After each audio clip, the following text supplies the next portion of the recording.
Présentation de ce bracelet Sundari qui est livré dans une jolie petite boîte. Même si la boîte est en carton ici, on va douer l'effort de design qui est fait sur celle-là. Donc tout simplement, eh bien, on va relier l'Apple Watch avec les petites glissières. Là, celle-ci, elle déborde un petit peu. Donc on la fait re-rentrer. Et normalement, ça rentre ici sans problème. Alors bon, là c'est la première fois que je le mets. Donc forcément, il fallait que ça bug un peu. Ouais, effectivement, c'était l'aimant là qui débordait. Voilà, ça y est, voilà qui est fait. Et de l'autre côté, normalement, ça devrait passer sans effort, ce qui est le cas. Donc on a ici déjà un joli bracelet.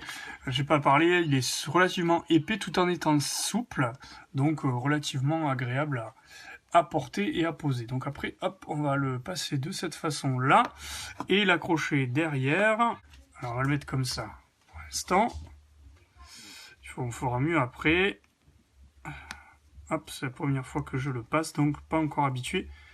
Et voilà, voilà, on peut le passer ensuite dans les petites glissières pour éviter que la petite languette sorte. Je galère un peu là.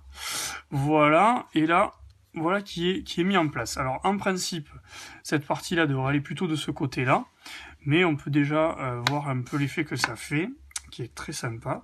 Et il faut le dire, le bracelet n'est pas contendant, ne fait pas mal au niveau du poignet.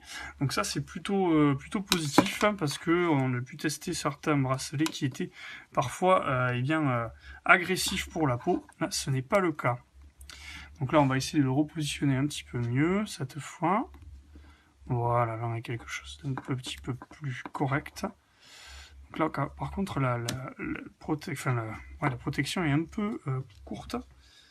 Et voilà qui est beaucoup mieux. On va mettre le code. Et voilà. Donc un joli effet, que ce soit dans un sens ou dans l'autre, pour ce bracelet Sundari double tour noir.